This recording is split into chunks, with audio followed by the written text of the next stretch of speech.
就节奏节东啊等别到我开到就我就是从浪所望的богдсунхын намтар цадгийг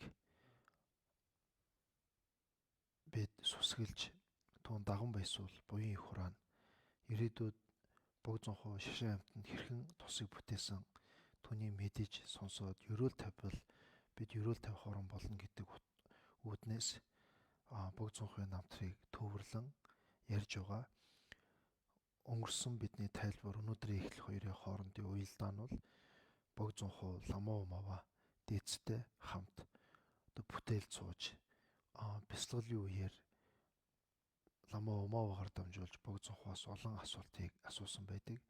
Тэр дундаас ер нь хоосон чанар гэдэг маань одоо цагт хэн түүнийг хэрэгшээсэн бэ? Төвдөд түүнийг ямар номыг үзвэл хоосон чанарыг би зөвөр олж мэдхээр байна. Түүнээс салбарлаад нууц тарины нарийн ансууд тэр дундаа Самдуй бурхны 5 зэргийн элвийн бие тэргүүтнийг наривчлан асууж ингэж айлтгсан байдгаа. Улмаар богдсунхуу ламаа умава хоёулаа цам бүтээл нь гадаалаад ламаа умава өөрийн хам нутгаар байгаа морилох болсон байна. Ингээд морилохын өмнө хоёулаа хамтдаа лас морилж нэг хэсэгт уулзахгүй учраас их айдас жанлавтай энэ газар Манчир бурханд сойрхлыг талвж ном хийхийн анс өвдснэгийг айлтгая тэгвэл их зохистой байна гэж хоорондоо ярилцаад ласад Манчир бурханд хоёулаа сойрхлыг талвиж ингэж айлтгахад бол Манчир бурхан анхааран авахын ансыг хураасан зарим нэг шүлүү намыг айлдж өгсөн. Айлдах даруйд нь богдсунхуу түүнийг таалалдаа болгоогоод айлдсан дарааллынхаа дагуу үсгэнд буулгаж ингэж харилцсан юм байна. Улмаар ласын гол хийдэд богдсунхуу ламаа умава дээдсэд Самдуй мэжэд үржи бурхны авшгийг бүрэн хайрлаад ингээд ламаа умава өөрийн нутгийн зүг морилсон. Богдсунхуу дээдс маань Манчир бурхан айлдсан байгаа. 8 шаваа дагуулад ууланд аглаад гарч бүтээлээ нүглийг намжлах буян хураах арганд шамд багш эдэн бурхныг нэм үн чанартай сойрхлыг талив залбир мэрэгдүүдийн айлдвар номлыг нягтад сайтар судал гэж айлдсан дагуу нас өдөр 36 нас өдөр зоглох бичин жилийн өвөл өвлийн их үед өвлийнхэн сард 8 шавийн хамтаар аглагт бүтээл хийхийн тулд журмуулан гэж газраас морилсон байна. Улмаар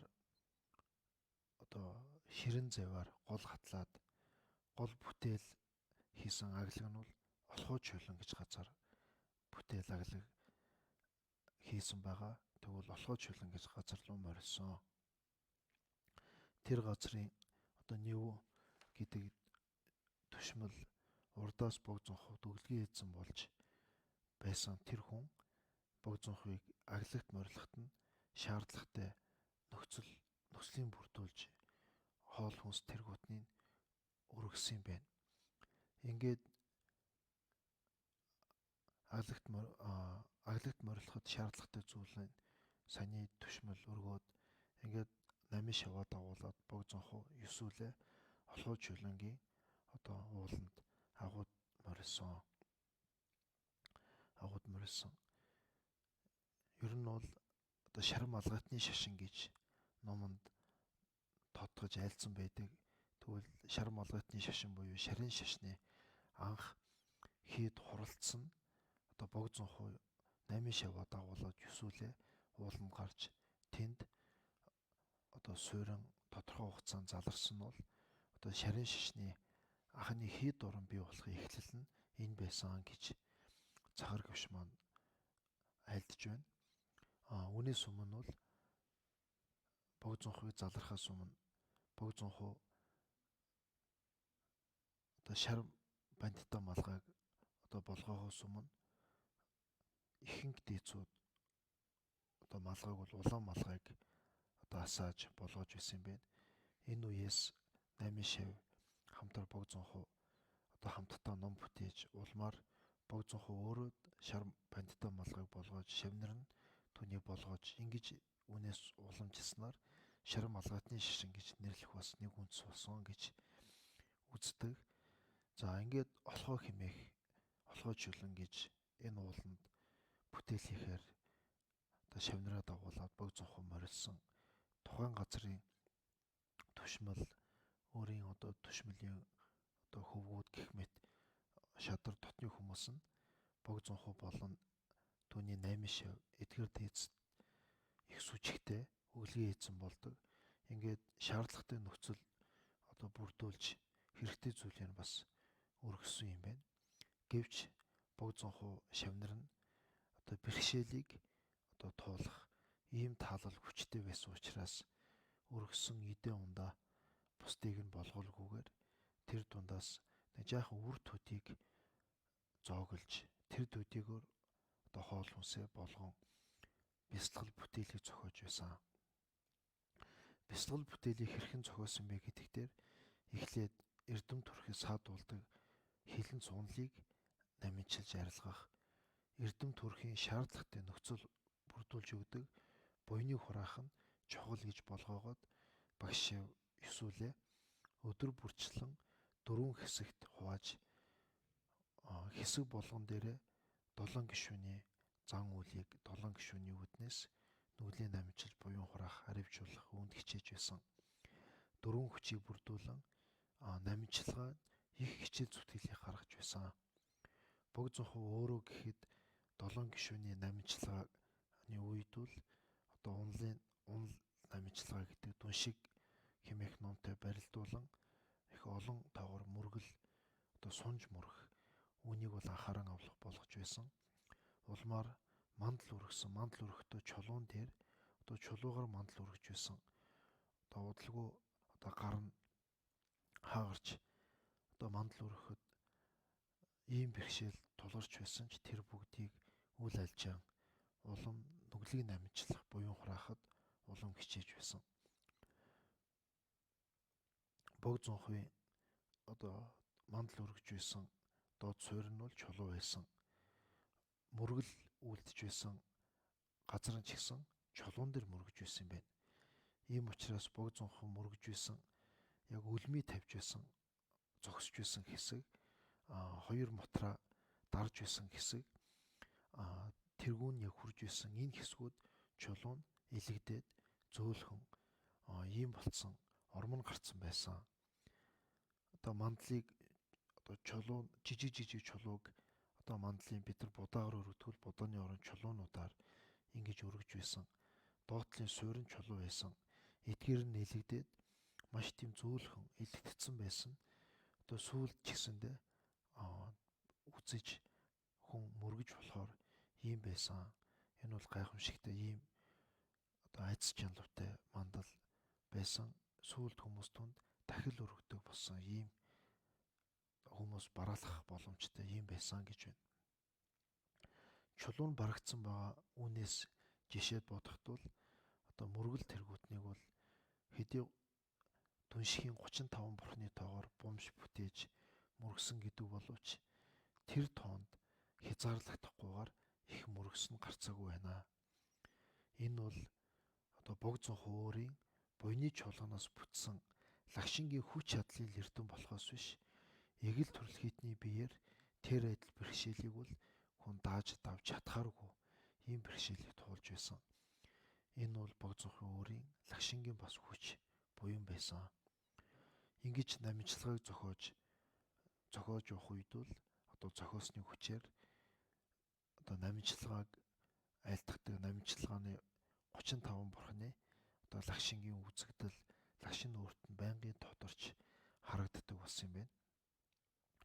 Өмнө нь ламуу умава бог зонхууд одоо манчир бурхны номын хүрээ энэ бүгдийг эхлээд өөрөө бог зонхууд хайрлаад бог зонхууд түүнийг хүртэх үед өөрөө дараа шавнартаа өгөх үедээ дудан жамбал жамцуу гэж дагаж яваа 8 шивийн нэг байгаа. Одоо тэр жамбал жамцуу гийн шавьда хүртээгээрээ эхлээд ингээд тэр шавьдаа хүртээгээд шаваараа бясалгуулаарай гэж ламаа мав айлдж байсан учраас тэр үед Богдзонхоо одоо Манчир бурхны даган сойрхол тэргуутан Манчир бурхны номын хүрээг Дугдан Жамбал Жамцуугийн шавьдаа хайрлаад бясалгуулсан байна. Ингэж бясалгуулахад Дугдан Жамбал Жамцуу шавь нь удалгүйгээр Манчир бурхны лагшингийн одоо бодиттой нягуурын болгоож улмаар Манчир бурхан өөрт нь ном айлдах тэргуутан ийм шинж гарсан. Дугдан Жамбал Жамцуу дээдс өөрт Манчир бурхны дүр тодроод Манчир бурхны нягуурыг болгоож байгаа үнийг Богдзонхууд айлтгаж Богдзонхуу номын гүнзгий нарийн ансуудыг асуулт асуух тэргуутан ингэж ажиглахад бол одоо олон удаа хариулж байгаа ажиглаж байгаа энэ байдал нь одоо эндүрэл байхгүй гарцаагүй зүв байсан учраас таалда маш их өөрөө ч гэсэн Богдзонхуу Дугдан Жамбал Жамцуу яахаргүй Манчир бурхны нягуурыг болгоож Манчир бурхны айл дүрийг сонсч байгаа гэдэгт итгэл үнэмшил бас эргэлзээгүй болсон.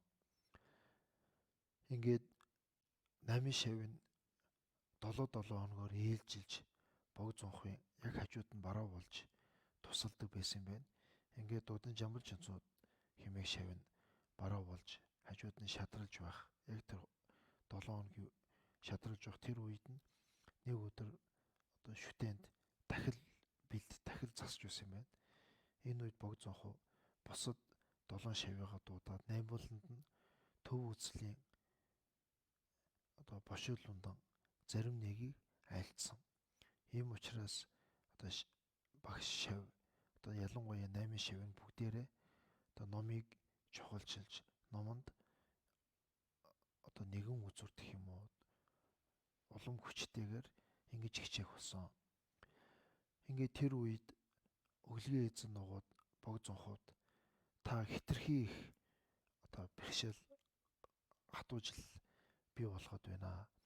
Та хоол их зоглохгүй байна. Бид танд одоо ном бүтээлд лагшин сайн байх хэрэгтэй учраас түүнд нь шаардлагатай гэдээ өргөсөн эдгээр хоол хүнсийг та хэрэглээч. Бидний буйныг аривжуулахын тулд та үлмий бат байвал бид буян хураах, буян аривчих ийм тустай. Тийм болохоор та үлмий бат байж бидний буяыг аривжуулахын тулд энэ их бэрхшээл хатуужлыг ингэж зохиолгүйгээр бидний өргөсөн эдэн ундааг болгон сойрхооч гэж дахин айлтгсан. Зөв нэг үр төдийг л болгоо зоглоод ингэж хатуужлыг туулаад байсан. Шавь нугууд нь ч гэсэн багштай та энэ бусад хүмүүсийн өргөсөн хоол усыг зоглож болгоогооч гэж ингэж айлтгсан учраас Богдзонхоо 8 шавийн нэг одоо Балдан самуу хэмээх энэ шавийн хамтаар бэрхшээл хатуужлаа төр одоо орхиж тэдгэр хүмүүсийн өргөсөн хоолыг зоглосон. Тэр энэ бүгдээс харахад бол Богдзонхоо хоосон чанарыг явуул онж мэдхүү. Нууц тарны анхааран авлагыг явуул хойч үед тодорхой анхааран авахд амар хялбар болох уу. Тэр дундаа өмнө намтар дээр айлдж байсан айдлаар элвийн бий гэхэд мөн чанар нь ямар түүний хэрхэн олдгийг энэ бүгдийг аль болохоор хурдан тодорхой болгож үнийг анхааран авъя гэсэн ийм талал хүчтэй Бурхны шашин улмаар ирээдүйн хойч үеийн амьтны тусын тулд ингэж бэрхшээлийг даван туулж өөрөө хатуужлыг зохиож байж энэ хатуужлыг зохиож байгаа нь тэдгээр эрдэм төрөхөд саа дотор болоод байгаа муу үлийг намжуулж барагдуулах ийм тус хэргийн тухайд хатуужлыг туулж байжээ. Улмаар хоол зоогддог нь тэр хүмүүсийн бас одоо айлтгал дээрэс нь одоо лагшин сайн байж ном болгоно гэсэн тэр айлтгалыг хүлээж аваад ингэж зохиосон байна. Гэвч бусад шавнар нь ахаал үр төдийг зоглоод хатуужлыг туулсан хэвээр л байсан байна. Тэр үед Богдзонхууд одоо Майдар бурхан төгс Жаргалангийн лагшингийн дүртэй маш их лагшин том одоо алтлаг өнгөтэй эрдний чимгүүдээр чимсэн ном номлож байгаа моторлагтай моторлагаар одоо цэцгийн ишнээс барьсан эрдний суудал дээр завилсан байдалтайгаар ингэж өөрт нь тодорж байсан. Бас хувилсан лагшингийн түрээр үлмийгөө доошоо унжуулсан суудалтайгаар лам хураг хүний дүртэй одоо намжир гэж номын хувцас үүдэг түүнийг өөртөө асаасан. Одоо ийм дүртэйгээр бас тодорж байсан. Одоо манал бурхан гэхэд одоо шар өнгөтэй лагаа гэж лам хүний гэлэн хүний гисэл хүний одоо номын ийм хувцууга түүнийг болгоцсон буюу өмссөн өөрийгөө ороосон байгаад аюуш бурхан гэхэд одоо 70 метрийн олон нөхөд шавны уудаа тойруулсан байдалтайгаар ийм заларчгүйг богзонхоо одоо бодитоор болгоосон юм байна. Тэр нэг удаа биш олонтоо ингэж болгоосон. Энэ үед богзонхын таалалд эдгээр нь бол зүгээр нэг өөрийн одоо мэдрэмж төдийл үзэгдэл болохоос биш энэ яг магадтай баттай их одоо гарцаагүй энэ бол одоо 6 дахь метрхүү дотоод сэтгэл тодорж байгаа энэ гарцаагүй энэ дөрлгөө баттай гэж бол нэг байхгүй дээ гэж өөрөө болгож байсан юм байна. Тэр үед одоо дугдан жамбал жимцгийн шавна одоо манчир бурхан ингэж айлдлаа. Өөрөө манчир бурханы нёгорыг болгоцсон шав учраас манчир бурхан ингэж айлдлаа. Богзонхууд ийм үзэгдэл болгоол тодорж байгаа энэ зүгээр нэг өөрийн одоо мэдрэмж төдий ерөөсөө биш шүү. Энэ бол ирээдүйд шашин амьтанд тус амгалан их гарах нас урт байх тэргуутан ийм шүтэн барилдлын ялгамж ятын шинж тэмдэг юм аа. Тийм учраас сойрхлыг хүчтэй таливж ивэл сайн гэж айлтсан гэж багштай айлтгсан байна. Ингэхэд нь бол богзонхоо дугдан жамбал жамцоо манчир бурханы лагшин зарилгийн одоо үзэгдэл байнгын гардаг учраас тэр андуурахгүй эндүрлгүй юм чинь энэ үнэн юм байна гэж таалалдаа болгоосон. Ямар ч тач Монголын олон мэрэгдүүд тэр дундаа балдан цурж гэж одоо эрдэмтэн ачтай ийм дээдсийн намтарч хүртэл байдгийм байлээ. Өөрт нь зүүдэнд одоо бурхад заларч байгаа ном айлдаж байгаа тэргүүтээ онцгой зүүдлэгдэхэд энэ бол зүүдний л үзэгдэл төдий болохоос биш тийм байна гэд хэрэг үнэмшид явах юм биш ээ гэж ингэж өөрийгөө их дорд барьж айлдсан ийм айлдварууд байдаг. Түүнтэй адилаар богзонхоо энд айлдж байгаа нь бол хэдий өөрт нь бурхны дүр бодитор тодроод байлаач надад бурхны дүр тодроод байна гэж омгших гэх юм уу түүнийг бусдад улам одоо өөрийгөө өндөрт хүргэх гэсэн ийм байдал руу хандуулчих вэ гэсэн ийм зохиолыг үзүүлж өөрийгөө их дорд барьж байгаа ийм айлдвар одоо өөрийн зохиол байна. Эдгээр үед бол одоо бурхан багшаа айлдсан бодисадмын явдлыг үзүүлсэн Доди Павочи гэж бурхан багшийн ганжуурт байдаг зарлиг байгаа. Бодисадмын явдлыг гаргасан эдгээр номуудыг нягтад болгож байсан. 3 цагийн бодисадмын нугуудын суралцах явдал хязгааргүй сэтгэл шантрахгүй ийм зориг хүчийг өөртөө төрүүлж дээд хөлөний номын явдлаар явах ийм язгуурын хүчийг улам дэлгэрүүлэхийн тулд бодисадмын явдлыг гаргасан бурхан багшийн судар айлдвар зарилгаас айлдсан байгаа. Одоо бодисадмын зориг хүч бас бодисадмын гайхамшигтай агуу их явдал эдгээрийг өдөр болгон бүр онцгойлон таалалдаа дахин бясалгаж үнийг болгож байсан. Энийг урт хугацаанд ингэж бясалгасан учраас анхандаа жаахан хязгааргүй амьтны тусыг бүтээн бодисадмын явдал агуу энэ бүгдийг би яаж чадна гэж анхандаа жоохон чадахгүй юм шиг санагддаг ийм мэдрэмж төрдөг байсан ч алгуур дистралчлан дадуулаад байснаар түүн суралцаж өөрийн шамдал хичээл зүтгэл гарах хэрэггүйгээр аяндаа бодис одын агуу явдал тэдгээрд орж чадхаар ийм дуршил хүч ирсэн гэж айлтгаа. Энэ бол номыг хийж хэрэгжүүлж байгаа хэн бэ тэдгээрд маш их тустай өвдөс юм байгаа юм шүү. Яагаад тэгэхээр ер нь хэцүү байна гэд номыг бид орхих биш. Харин түүнийг хэцүү байгаа бол түүнийг амархан болгож, түүнийг хүртэ эрдэм болгохын тулд нүглийг намжлах, буйны хураахаас шамддаг. Иш ухаанаа үүднээс эргцүүлэн бодож бясалгадаг. Бясалгаж байгаа нь нэг өдөр оролдоод орхих биш. Өнөд урт хугацаанд хичээж зүтгэх хэрэгтэй.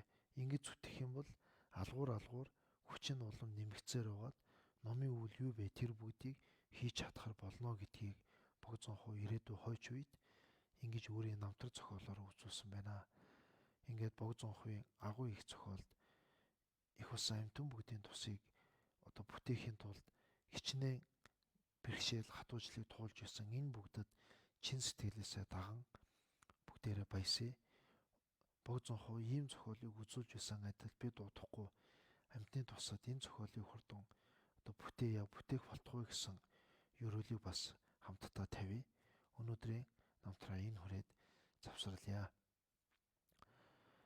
Dagi chine sakbe gewa de dandan dowa kunla kampen chebara chebzan lusan dawai tenbi nimbo rendo salchesh bande lama chego chedat kordon gutse tseden shenkam choji tsencho sambo chendav denda konor dakso jurwara sho 다소 남제 최단 통비 제제 다른 삼바 이천 두바다 나동 기소 바르도제 네버레 쉐버레 진제 라우드소 최제 자루 종화외 최저 남바라 배와 기제 참마 쉐와 돈정 말류의 창와르쇼 다단 현재 뒤송단 제베 존니라 자와 로산 다와예 담바 용랑 바르조제